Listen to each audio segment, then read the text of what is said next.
여러분 안녕하십니까? 6월 10일 목요일입니다. 박명석입니다. 오늘 아침에 일어나서 이제 미장 확인해 보시고 이게 뭐지? 싶으셨던 분들 아마 많으셨을 것 같아요. 왜냐하면 어제 자기 전까지는 분위기가 진짜 좋았거든요.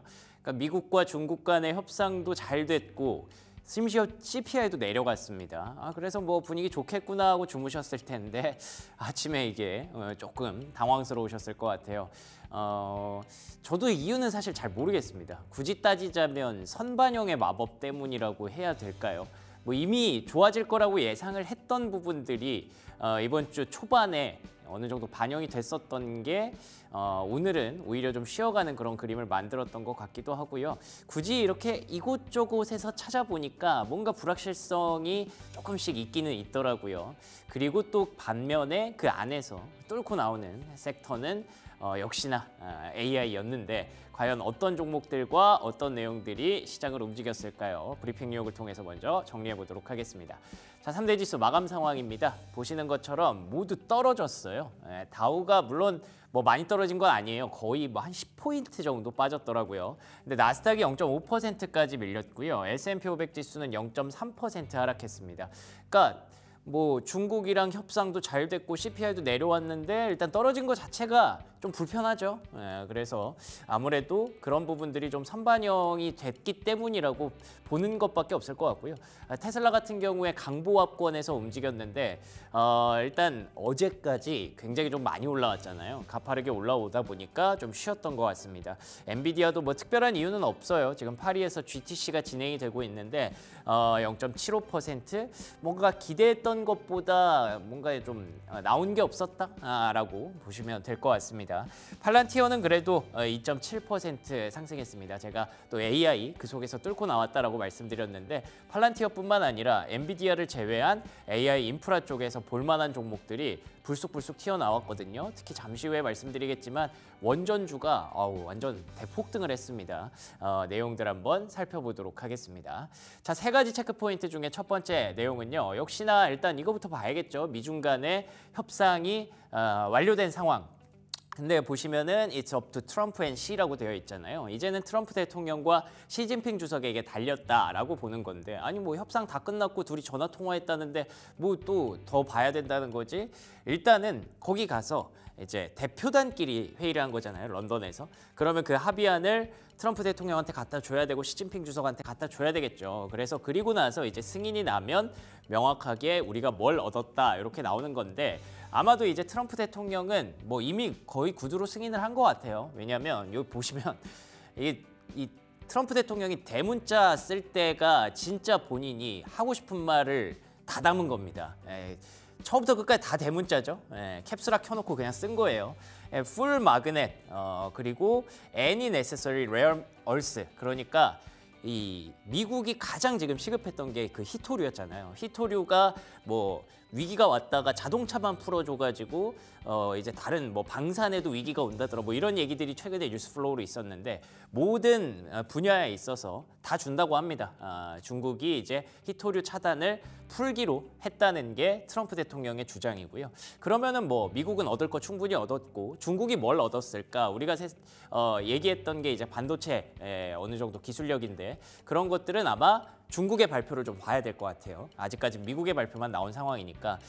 그리고 이게 조금 미스테리였습니다. 우리가 알고 있는 미국과 중국의 관세가 떨어진 건 10대 30이었잖아요. 원래 10까지 내린 거고 거기서 미국은 펜타닐 관세가 20이 더 들어가 있었기 때문에 펜타닐 해소하면 이거 20 벗겨주겠다였던 건데 갑자기 또 55를 얘기해요.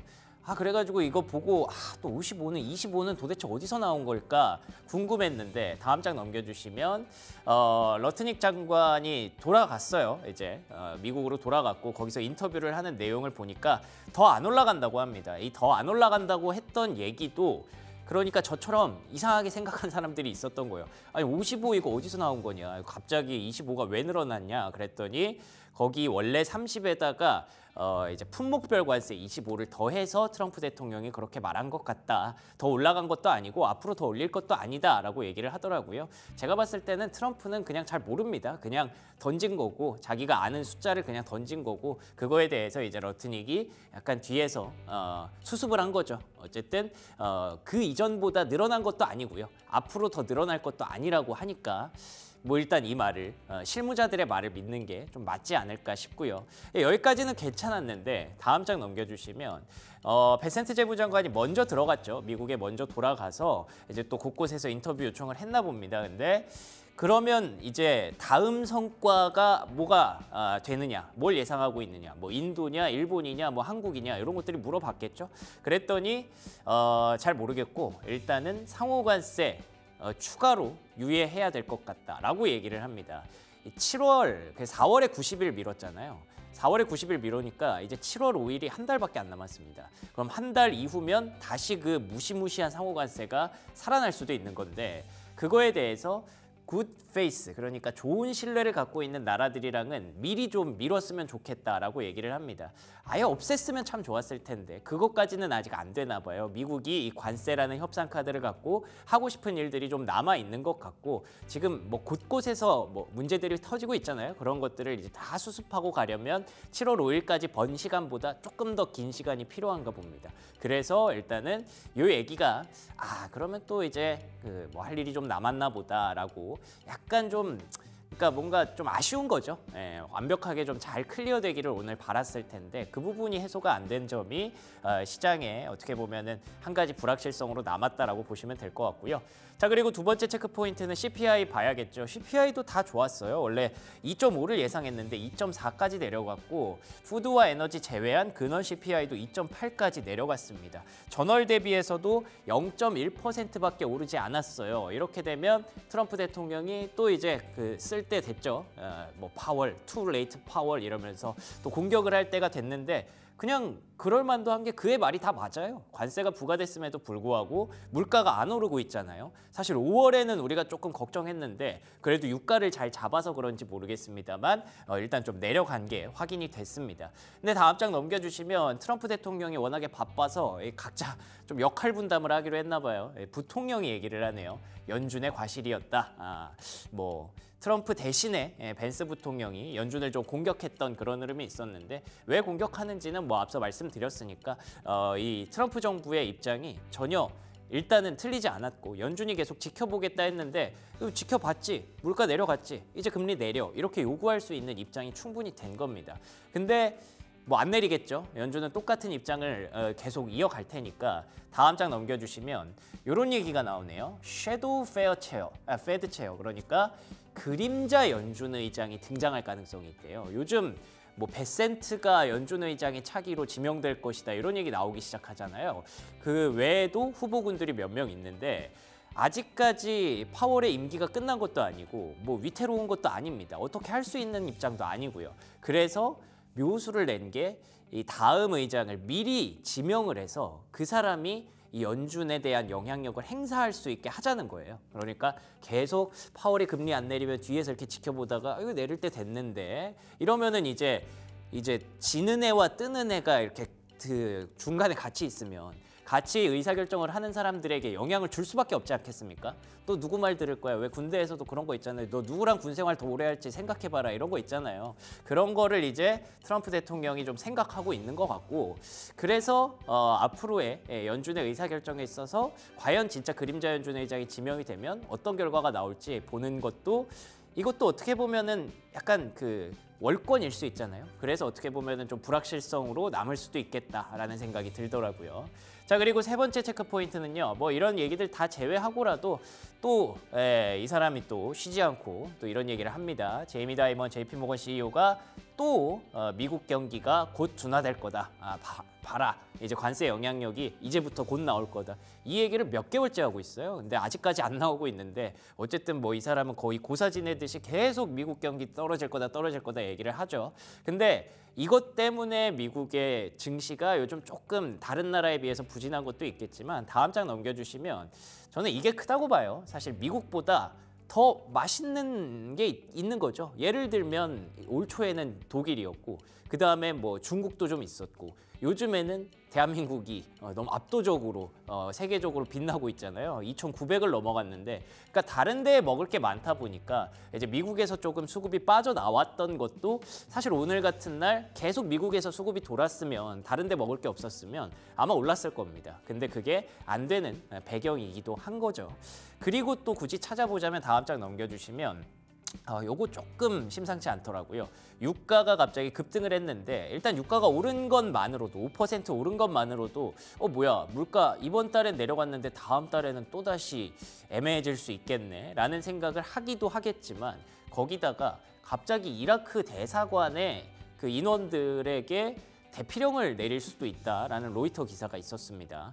요즘에 뭐 이란, 이라크 이쪽에서 계속 이 핵협상 진행하고 있는데 잘 안 되잖아요. 그것 때문에 혹시 뭔가 큰 소요 사태가 예상이 돼서 미국에서 미리 직원들을 대피시키려고 하는 건가라고 해서 유가가 오른 거거든요. 그래서 일단 요거 이렇게 잘 해결하고 나니까 또 다른 걱정거리가 이렇게 올라오는구나 정도로 여러분들 생각하시면 될 것 같습니다. 요건 또 앞으로 어떻게 진행될지 좀 두고 봐야 될 것 같네요. 자, 그리고 이제 종목들 확인해 보도록 하겠습니다. 여기에 이제 보시면 곳곳에 AI의 잔향이 남아있다. 그러니까 좀 빨간 부분이 많은데 팔란티어, 그리고 크라우드 스트라이크, 브로드컴, IBM, 마이크론 테크놀로지 이런 종목들이 올라왔기 때문에 AI의 잔향이 좀 남아있었다라고 표현을 했고요. GE 버노바도 3.9% 같이 올라갔습니다. 그러면 첫 번째 종목으로는 그 AI를 다시 한번 증명한 종목입니다. 오라클이 실적을 발표했고요. 시간 외 거래에서 주가 6.3% 급등하고 있습니다. 187달러까지 올라가는 거면 이 전고점 아마 넘어가겠죠? 네, 다시 한번 AI의 힘을 입증했다고 보시면 될 것 같고 아시는 것처럼 클라우드하는 기업인데 특히나 그 스타게이트의 중요한 일원입니다. 오픈 AI와 오라클 그리고 손정희 회장 이렇게 잘 조합해서 트럼프 대통령이 뭐 중동도 데려가고 곳곳에 데려가면서 미국형 AI를 계속 다른 나라들에게 심어주려고 하고 있죠. 중요한 일을 해야 하는 오라클인데 다음 연도 회계연도에 클라우드 성장률 전망치가 원래 한 25% 정도 예상했대요. 근데 본인들이 이번에 밝힌 게 40% 이상이라고 합니다. 그러면 엄청난 서프라이즈가 나온다는 거죠. 계속 시장이 넓어지니까요. 그래서 이런 AI 인프라 쪽으로 다시 한번 시간 외에 기대감을 넓힐 수 있는 계기가 됐고요. 다음 장 넘겨주시면 앞서 오프닝에서 잠깐 언급드린 것처럼 원전주가 폭등했습니다. 오클로 대한민국 증시로 따지면 상한가예요. 29.48%, 30% 가까이 급등을 했는데 여기 보면은 에어포스 베이스인 알래스카, 그러니까 알래스카에 있는 공군 기지에 거기다가 이제 오로라 기지를 뭐 발전기를 납품한다 이렇게 돼 있어서 제가 뭔가 하고 해석을 해봤더니 뭐 이름이 오로라인지 아니면 어쨌든 원전 발전 그 기계부터 시작해서 설계부터 시작해서 오클로가 그걸 다 하는 걸로 인정을 받았다고 하더라고요. 그러면은 뭐 오클로만의 개별적인 이슈겠네 할 수도 있지만 사실 미국에서 원전으로 이렇게 뭔가를 새롭게 하는 게 흔한 일은 아니거든요. 최근 몇십 년 동안 없었던 일이고요. 그렇기 때문에 다음 장 넘겨주시면 오클로 외에도 뭐 카메코 그리고 뉴스케일 파워가 같이 급등을 했던 뉴스케일 파워 20% 폭등했으니까 오늘 또 대한민국 원전주는 또 기대를 해봐도 좋을 것 같네요. 자, 그리고 마지막 특징주로는요. 양자 컴퓨팅 관련주가 또 올라왔습니다. 젠슨 왕 CEO가 원래 한번 초를 쳤잖아요. 양자 컴퓨팅에 대해서. 한 35년은 걸릴 것이다 그랬나요? 25년이었나? 아무튼 엄청 오래 걸릴 거라고 얘기를 했는데 갑자기 변곡점을 지나왔다라는 얘기를 하더라고요. 모르겠어요. 진짜 본인이 그렇게 생각을 하는 건지 아니면 본인이 투자를 했는지 아니면 이번에 GTC 파리에서 할 말이 딱히 없어서 그냥 양자 컴퓨팅 얘기를 한 건지 뭐 여러 가지 시나리오는 있겠습니다만 어쨌든 되게 전향적인 모습을 보이면서 양자 컴퓨팅 관련주 중에 또 IBM이 요즘 핫하잖아요. 신고가 또 써내려가는 그런 흐름을 보였고요. 다음 장 넘겨주시면 리게틱 컴퓨팅 12% 그리고 퀀텀 컴퓨팅 25% 급등했습니다. 근데 보시면 리게틱 컴퓨팅도 올라가다가 말았고요. 이 외에 우리가 잘 알고 있는 아이온큐라든지 디웨이브 퀀텀 이런 종목은 오히려 또 빠지는 모습이 있었어요. 그래서 양자 컴퓨팅은 사실 잘 모르겠습니다. 뭐가 이렇게 잘 가는 건지도 모르겠고 뭐 때문에 이 두 종목이 오른 건지도 모르겠어서 각 개별적인 여전히 테마주 성격을 좀 띠고 있다라고 보시면 될 것 같네요. 여기까지 브리핑 뉴욕이었고요. 프리미엄 미국 주식 이어갑니다.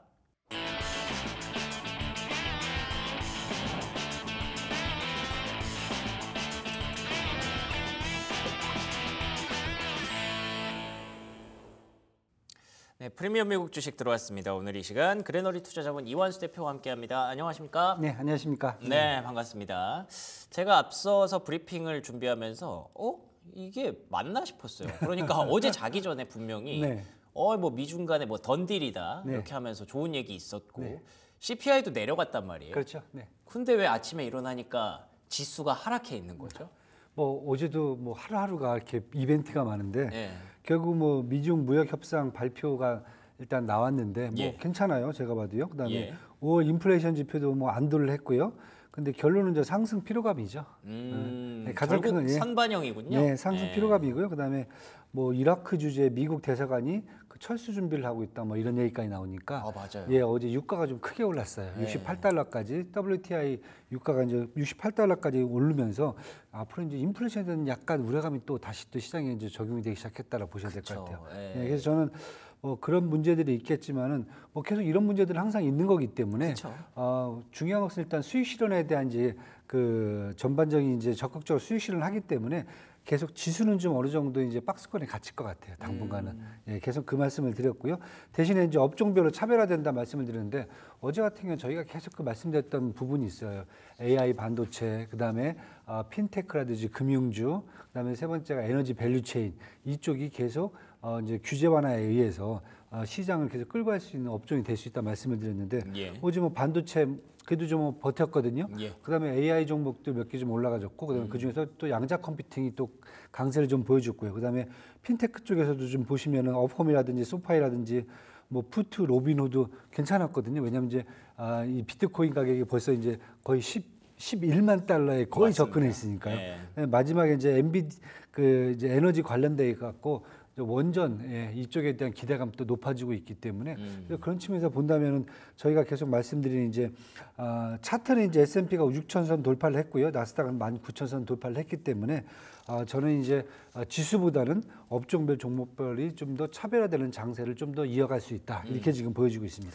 그러니까 제가 최근에 그런 생각을 한 적이 있는데 요즘 미장이 국장 같고 국장이 미장 같다라는 생각이 좀 들더라고요. 그러니까 우리가 생각했던 알고 있던 미장은 계속 QQQ 사면 되는 그런 장이었잖아요. 그냥 나스닥 지수랑 S&P 500 지수 잘 가는.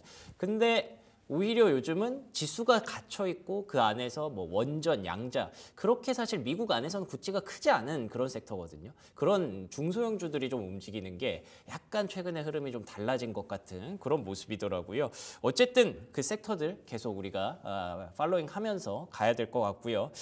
큰 그림에서 일단 몇 가지 간단히 살펴보고 넘어가면 CPI부터 얘기를 한번 해볼까요? 유가를 잘 잡아서 그랬는지 5월 CPI는 예상치보다 낮았어요. 맞습니다. 네. 뭐 유가하고 이제 원자재 가격이 전반적으로 좀 약간 안정화됐으니까 그에 따라서 CPI는 좀 안정화가 됐고요. 반면에 이제 근원 소비자 물가 지수도 사실은 시장 전망치가 한 2.9% 정도까지 전망을 했었는데 2.8%로 전망치가 더 낮게 나왔거든요. 다른 것보다 사실 이제 근원 CPI에서 가장 중요한 게 사실 주택이라든지 이런 이제 거주 비용 문제거든요. 근데 그쪽도 어느 정도 지금 약간 이제 금융 비용이 계속 지금 높기 때문에 우려를 했었는데 그 부분도 좀 약간 완화가 됐어요. 그래서 저는 이 정도라고 보면은 지난주에 사실 고용 보고서 나왔었잖아요. 실업률 4.2% 나오고 민간 비농업 부분 고용 변화도 괜찮았고 이때 트럼프 대통령이 1% 정도 포인트, 1% 포인트의 기준금리 인하를 압박을 했었거든요. 예. 더 압박을 할 것 같아요. 그렇겠죠. 네, 그다음에 장기 국채 수익률 하락 방법을 강구하겠다고 얘기를 했거든요. 뭐가 나올지 한번 저도 좀 기대가 좀 사실 좀 됩니다. 지금 어떤 방법이 나올지. 예. 그다음에 어제 같은 경우에는 베센테 장관을 차기 내년이죠. 내년 2026년 5월달에 이제 우리 이제 파월 의장의 임기가 마치는데 그 자리에 앉힐 수도 있다. 그러니까. 예, 이런 것까지 압박을 지금 하고 있거든요. 그래서 저는 지금 저 시장 전반적으로 보면 지표들은 그렇게 저희가 우려했던 부분은 아직 아닌 것 같다. 그렇다 보면은 이번 달은 이제 그렇다 치더라도 다음 예. 달이죠. 7월 30일에 있습니다. 그 FOMC 회의가 있을 때 그때는 점도표라든지 아니면 경기 전망에 대한 조정들이 다 나오거든요. 그래서 이때 아마 저는 이제 파월 의장이 뭔가 좀 스탠스를 좀 취해야 되지 않겠는가. 그리고 다음 주죠. 18일 날 나오는 이제 FOMC 회의에서도 앞으로 방향에 대해서는 얘기를 좀 해야 되지 않겠는가. 지금 뭐 계속 깜깜이거든요. 예. 어디 계신지도 모르겠고, 예. 물론 이제 블랙아웃 기간에 들어가긴 했지만 그 이전에도 이렇다 할 스탠스를 지금 보여주지 않고 있기 때문에 아마 그런 부분들이 자꾸 시장에서 우려를 하는 부분들이 나올 것 같아요. 그래서 그걸 좀 이번 그다음에 다음 계속 그 연준 회의를 통해서 스탠스를 좀 명확히 해줘야 될 것 같다고 지금 보여주고 있습니다. 알겠습니다. 저는 사실 지금의 그림이 나쁘지 않다고 생각을 했거든요. 그러니까 베센트가 트럼프의 바로 옆에서 트럼프의 어떤 약점들을 보완해주고 그리고 파월이라는 되게 중심 잡고 있는 사람이 연준에서 이렇게 단단하게 하고 있는 것도 나쁘지 않다고 생각을 했는데 또 이제 베센트가 간다고 하니 또 파월은 또 어떤 반응을 보일 것이냐부터 시작해서 그런 얘기도 있더라고요. 그냥 파월이라는 사람은 미국 경제 그 자체다라는 얘기가 있어서 그게 약간 또 입지가 흔들렸을 때 미국 증시가 혹시 또 불확실성을 겪지는 않을까 약간 좀 걱정은 됩니다만 뭐 다 트럼프 대통령 다 큰 그림이 있겠죠. 예.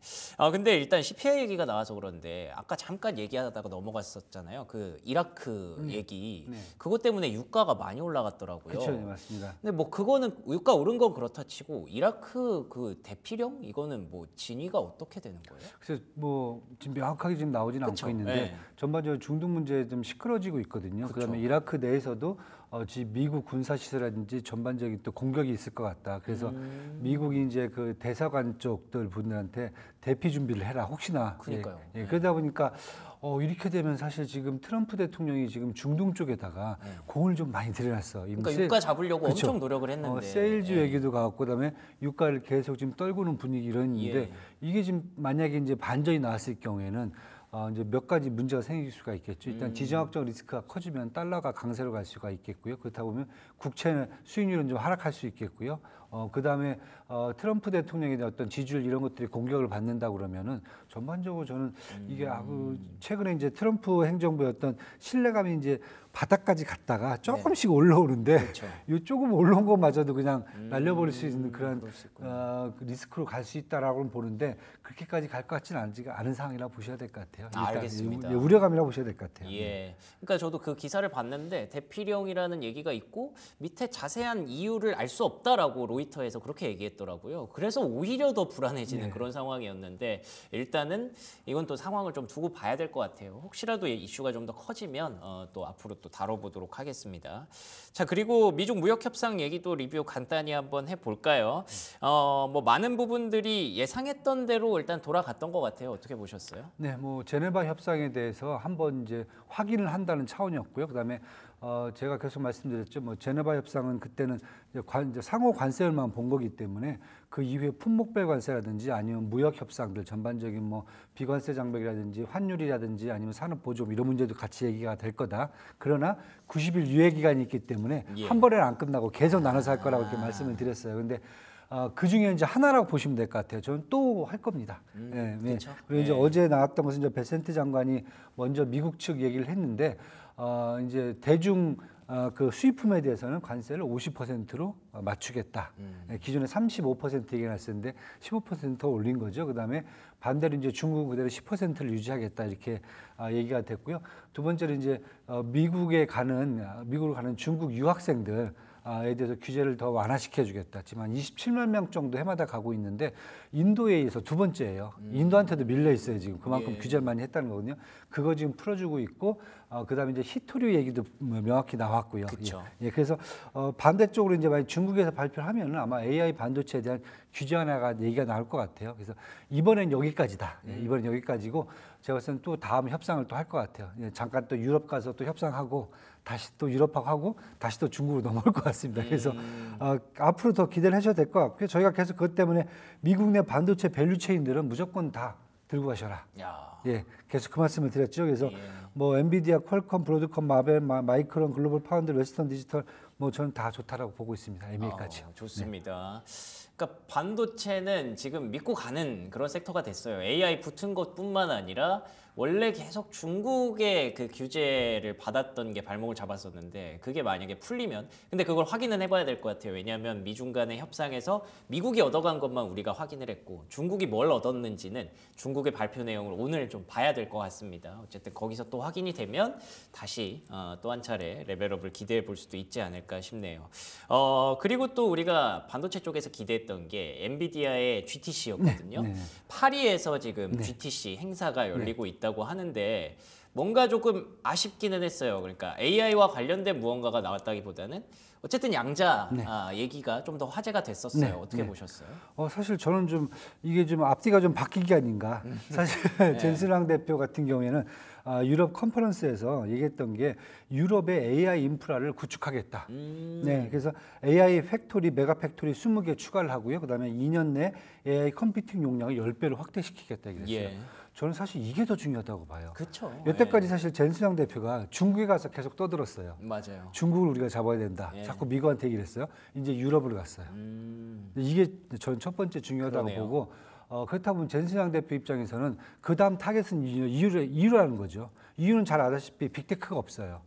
대신에 수요량은 엄청나거든요. 그러네요. 그리고 세 번째가 뭐냐면은 지금 무역 협상에서 트럼프와 무역 협상에서 자꾸 이제 이 빅테크 관련 AI 관련된 무역 서비스 무역을 갖고 지금 붙잡고 있거든요. EU 쪽에서. 그렇다 보면 사실 앞으로 이제 협상에서 이와 미국 협상은 결국 AI 협상이 될 수가 있거든요. 거기에 미리 지금 젠슨이 어떻게 보면 깃발을 꽂는 역할을 좀 했다라고 저는 보여져요. 그렇다 보면은 반도체뿐만 아니라 AI에 대한 관련되어 있는 것은 저는 계속 만약에 EU와의 미국과 협상이 어느 정도 진척된다 그러면 AI 업종들은 더 갈 수 있는 여지가 생긴다. 이렇게 좀 보여지고요.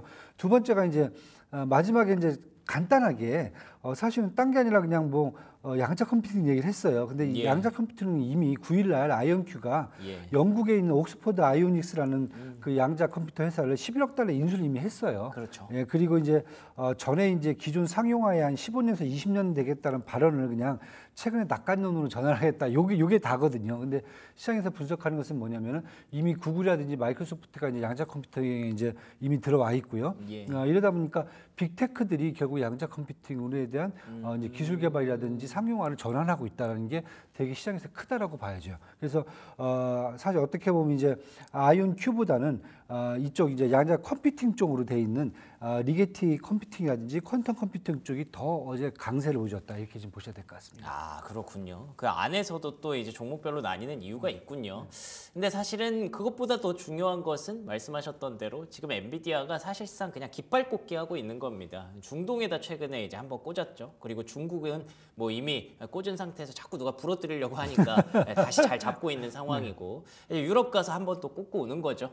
그래서 엔비디아발 그 미국형 AI 시스템이 전 세계를 지금 계속 호령하고 있다. 그게 더 중요한 포인트였다라는 점 짚어주셨네요. 자, 그리고 테슬라 얘기도 간단히 해볼까요? 원래는 우리가 약속했던 날이 오늘이거든요. 그렇죠. 12일이었죠. 근데 사실 그게 굳이 따지면 머스크가 약속한 날은 아니에요. 그쵸, 네, 맞아요. 그래서 좀 우리가 그래 그럴 수 있지 하고 넘어가는 건데 로보택시가 22일에 발표가 된다고 합니다. 네. 어떻게 보세요? 일단 뭐 기대감은 되게 충만돼 있는 것 같아요. 예. 근데 저는 조금 이제 지켜봐야 되지 않겠는가. 제가 말씀드렸지만은 일단은 광고에 현혹되면 안 된다. 아. 광고 보니까 너무 멋있어요. 아, 그래요? 저거 한번 타고 싶다. 뭐 이런 생각이 드는데. 맞아요. 예. 이제 텍사스 오스틴에서 10대를 22일 날 일단 가동을 시작한다고 하고 한 달 내에 1000대까지 늘리겠다. 뭐 그런 얘기 하는데 1000대요? 한 달 만에? 네, 그건 한번 좀 봐야 될 것 같아요. 근데 사실 최근에 이제 주가가 좀 어느 정도 300달러를 다시 넘어선 이유가 다른 것보다는 이제 일론 머스크가 이제 LA 시위에 대해서 강경 대응에 지지를 선언을 해줬어요. 공개적으로 트럼프 쪽으로 다시 이제 돌아서는 모습을 보여줬고. 아, 그래요? 네, 뭐 빠르죠. 그 사이에? 네, 예. 빠르죠. 네. 네, 모델 Y가 5월달 중국에서 가장 많이 팔렸어요. EV 자동차 중에서. 예, 이런 부분도 좀 나오면서 전반적으로 좀 이벤트가 어느 정도 좀 이 주가에 좀 반응이 된 게 아닌가. 그런데 문제는 저는 펀더멘탈이 변화되기는 당분간 좀 지켜봐야 되기 때문에 뭐 굳이 급하게 들어가실 필요는 없다. 항상 그 말씀을 드리고요.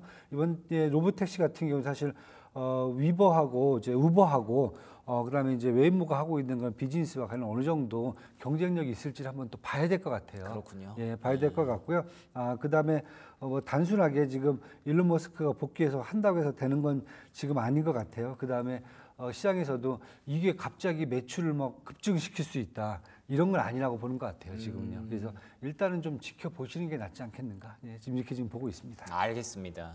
뭐 어쨌든 뭐 일론 머스크의 그 주가가 또 달려 있는 거니까 일론 머스크가 도지는 나왔지만 그래 테슬라에 집중은 하지만 그래도 트럼프랑 좀 더 친하게 지내는 게 일단 주가에는 이득이 되는 그런 상황인 것 같네요. 그 외에 이제 곁다리로 또 이제 로보택시 기대감 같이 10일 동안 한번 끌고 가 보시죠. 자 그러면 오늘 장에 대한 전망과 앞으로에 대한 전략을 정리해보고 마무리하면 좋을 것 같은데 뭐 딱히 크게 바뀔 게 없을 것 같아요. 네, 바뀐 건 없습니다. 네. 그런데 이제 국장도 이미 이제 코스피가 2,900 거의 3,000선에 이제 접근을 했고요. 그거 좀 궁금하긴 네, 해요. 네, 2,900을 넘어가니까 네, 네. 이제 약간은 살짝 꺾이려나 그런 생각도 드는데 저 어떻게 일단 보세요? 3,000 뭐근 언저리에서는 일단 한번 이제 수익 실현 매물이 좀 나올 것 같아요. 아, 그렇군요. 물론 이제 외국인이 지금 여태까지 새 정부 출범 이하 3조 9천억 원을 이제 매수를 했어요. 예. 그다음에 기관들도 한 6천억 원 정도 매수를 하면서 기관까지 지금 달라붙어 있는 상황인데 외국인들 좀 한 3조에서 한 4조, 5조 이 정도 사주면 외국인들 잠깐 좀 숨고르기 좀 해야 될 것 같고요. 그렇겠죠. 예, 기관도 마찬가지고요. 그래서 일단은 뭐 새 정부의 어떤 강력한 리더십이죠. 왜냐하면 의회도 민주당이 지금 점령을 하고 있으니까 이런 하에서 재정 확대, 그다음에 통화 완화, 그다음에 산업별 지원 정책에 대한 기대감은 이미 높은 상태이기 때문에 그 부분이 한 2,400에서 2,900, 뭐 3,000까지는 이미 한번 반영이 됐다고 저는 보고 있고요. 대선 전부터요. 예. 그리고 만약에 지금 정도 미국도 마찬가지지만 국내에서 조금 이제 수익 실현 한번 하고 숨고르기를 해야 그래야 저희가 더 추가적인 상승을 얻지 않을까.